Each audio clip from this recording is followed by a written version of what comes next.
Bantam Doubleday Dell Audio Publishing presents Terra Road by Maeve Binchy.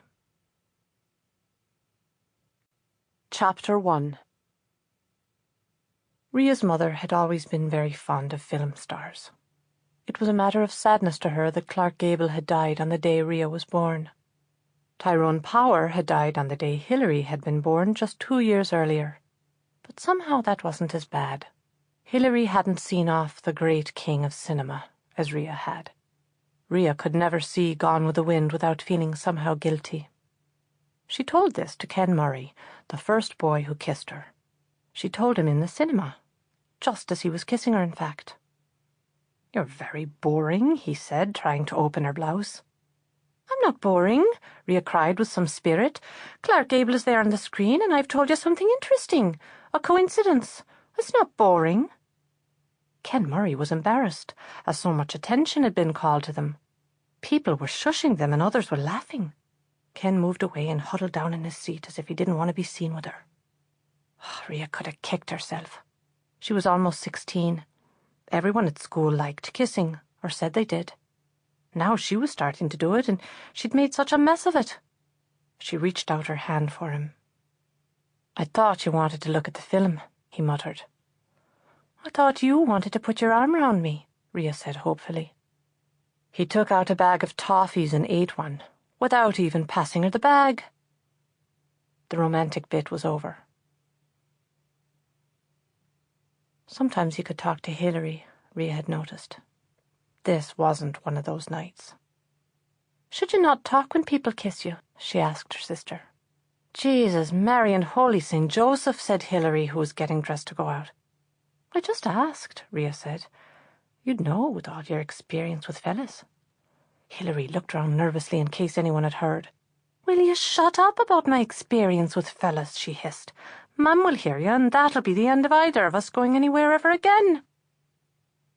Their mother had warned them many times that she was not going to stand for any cheap behaviour in the family. A widow woman left with 2 daughters had enough to worry her without thinking that her girls were tramps and would never get a husband.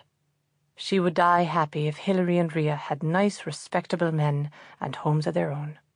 Nice homes in a classier part of Dublin, places with a garden even. Nora Johnson had great hopes that they would all be able to move a little upward, somewhere nicer than the big, sprawling housing estate where they lived now. And the way to find a good man was not by flaunting yourself at every man that came along. "Sorry, Hilary." Ria looked contrite. But anyway, she didn't hear. She's watching TV. Their mother did little else during an evening. She was tired, she said, when she got back from the dry cleaners where she worked at the counter. All day on your feet, it was nice to sit down and get transported to another world. Mum wouldn't have heard anything untoward from upstairs about experience with fellas. Hilary forgave her. After all, she needed Ria to help her tonight. Mum had a system that as soon as Hilary got in, she was to leave her handbag on the landing floor. That way, when Mum got up to go to the bathroom in the night, she'd know Hilary was home and would go to sleep happily. Sometimes it was Ria's job to leave the handbag out there at midnight, allowing Hilary to creep in at any hour, having taken only her keys and lipstick in her pocket. "Who'll do it for me when the time comes?" Ria wondered. "You won't need it if you're going to be blabbing and yattering on to fellas when they try to kiss you," Hilary said. "You'll not want to stay out late because you'll have nowhere to go." "I bet I will," Ria said, but she didn't feel as confident as she sounded. There was a stinging behind her eyes. She was sure she didn't look too bad. Her friends at school said she was very lucky to have all that dark curly hair and blue eyes.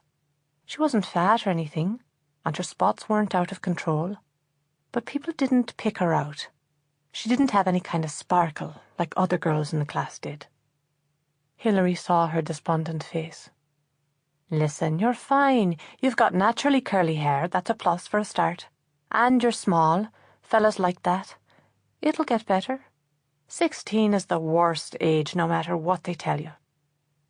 Sometimes Hilary could be very nice indeed. Usually on the nights she wanted her handbag left on the landing. And of course Hilary was right. It did get better.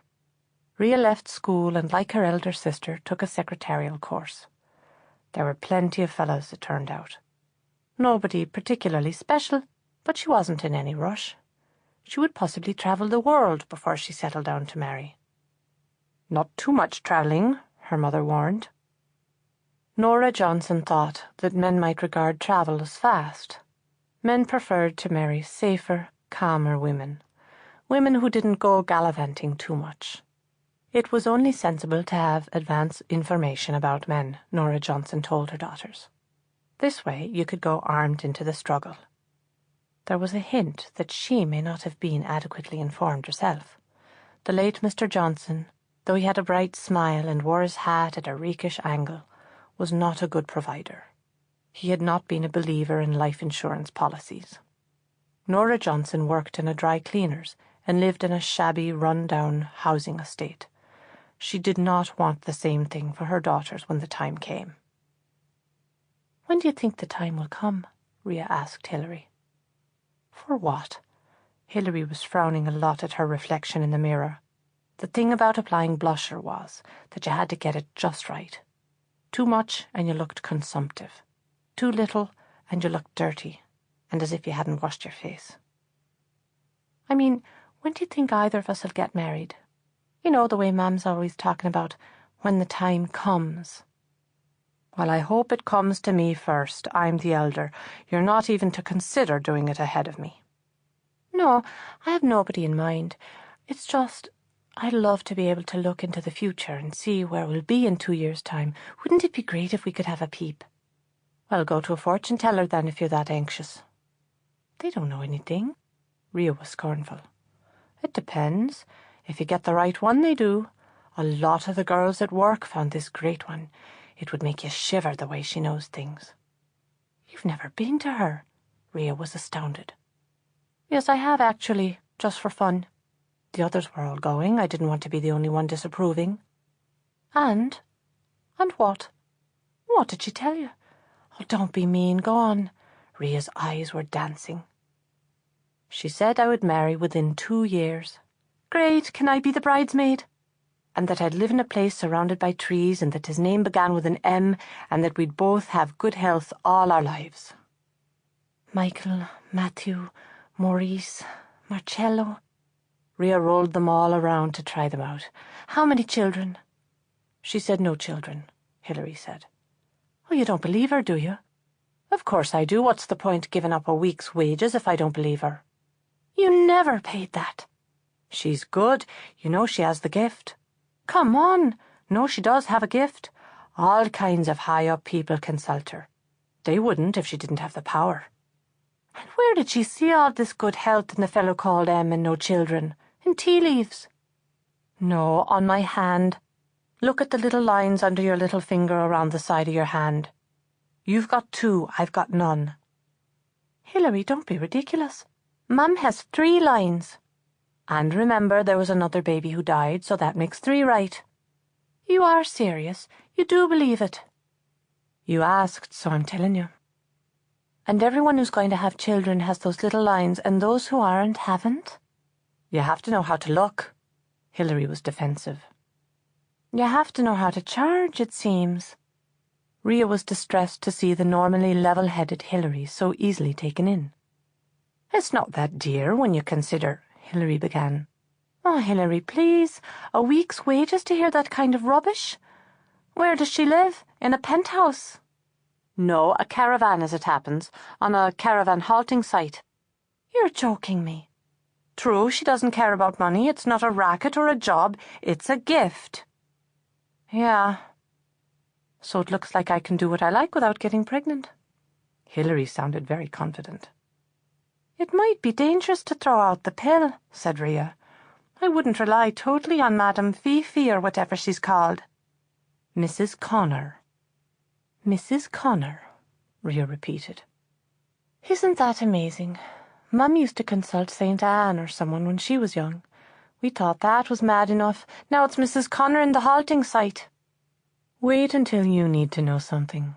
You'll be along to her like a flash." It was very hard to know what a job was going to be like until you were in it. and then it was too late. Sample complete.